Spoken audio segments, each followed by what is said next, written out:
Hi, and welcome to Experience Points by University XP. On Experience Points, we explore different ways we can learn from games. I'm your host, Dave Ang from Games Based Learning by University XP. Find out more by going to universityxp.com. On today's episode, we'll answer the question, what is an ortho game? Different people play different games for different reasons. Some of us play games to enjoy ourselves. I like to play games to socialize. Some people play games to win, yet some other people play games to learn and cooperate. If there's anything I've learned over the years studying games, gamification, and game based learning, it's that games serve lots of different people for lots of different purposes. But the type of game that is the hallmark and staple of game design is the ortho game. If you're like me, then you're probably asking yourself, what's an ortho game? If you've ever asked the question, how do I win? Then you're probably playing an ortho game. This episode answers the question, what is an ortho game, as well as reviews the characteristics of ortho games. Ortho games will also be compared against competitive gaming and casual gaming. So, how do you win? That's the basic question behind the premise of what an ortho game is. There isn't a specific definition out there, but for the purposes of this discussion, ortho games are games that involve two or more players that result in one person or team being ranked the winner after playing with an agreed upon set of rules. So this means that classic games like bridge, chess, and poker are ortho games, whereas other games like Minecraft, Terraria, and Farmville would not be considered ortho games.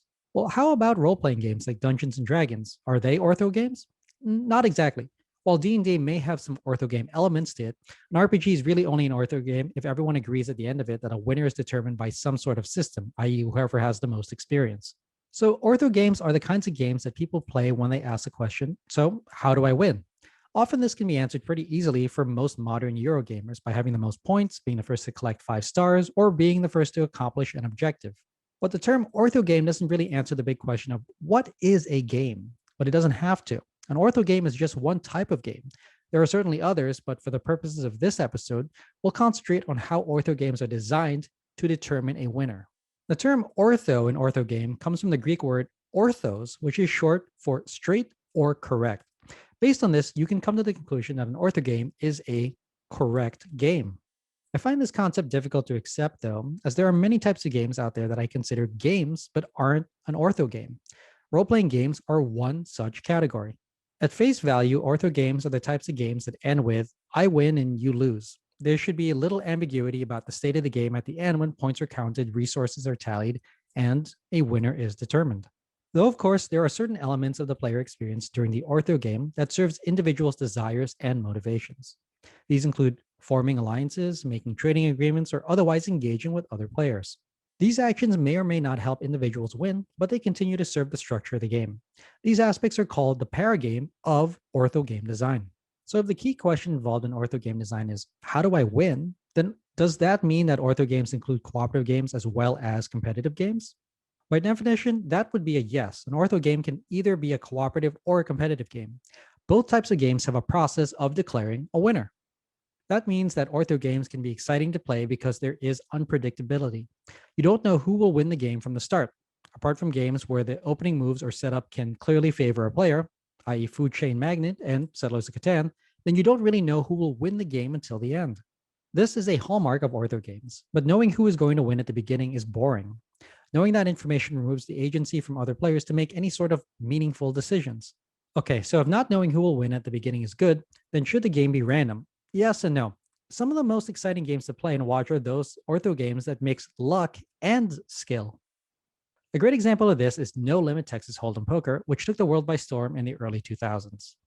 This is a game where skilled players will win most of the time, yet an unskilled player can and will luck out and still have a chance to win against a more skilled opponent.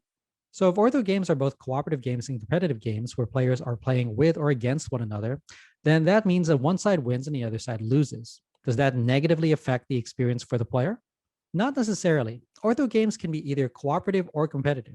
Of course, casual gamers and those that play just for enjoyment can still have fun playing ortho games. It's just that casual gamers are less serious about winning the game. And to be honest, is how I prefer to play games as well. This goes back to the opening of this episode. Why do people play games? If you are a casual gamer, then you probably play games for more of social reasons, to connect with friends through an enjoyable experience. Of course, you can still care about who wins an ortho game if you are playing as a casual player.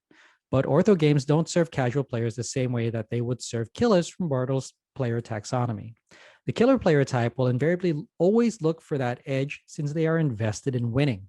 This episode answered the question, what is an orthogame? An orthogame is a game that involves two or more players or teams where a winner emerges after playing a game according to an agreed upon set of rules. This episode also reviewed the characteristics of orthogames and the ways that they serve both casual and competitive players alike. I hope you found this episode useful. If you'd like to learn more, then a great place to start is with my free course on gamification. You can sign up for it at universityxp.com/gamification. You can also get a full transcript of this episode, including links to references in the description or show notes. Thanks for joining me. Again, I'm your host, Dave Ang from Games-Based Learning by University XP. On Experience Points, we explore different ways we can learn from games. If you like this episode, please consider commenting, sharing, and subscribing. Subscribing is absolutely free and ensures that you'll get the next episode of Experience Points delivered directly to you. I'd also love it if you took some time to rate the show. I live to lift others with learning, so if you found this episode useful, consider sharing it with someone who could also benefit. Also, make sure to visit University XP online at universityxp.com. University XP is also on Twitter at university_XP and on Facebook and LinkedIn as University XP. Also, feel free to email me anytime. My email address is dave@universityxp.com. Game on.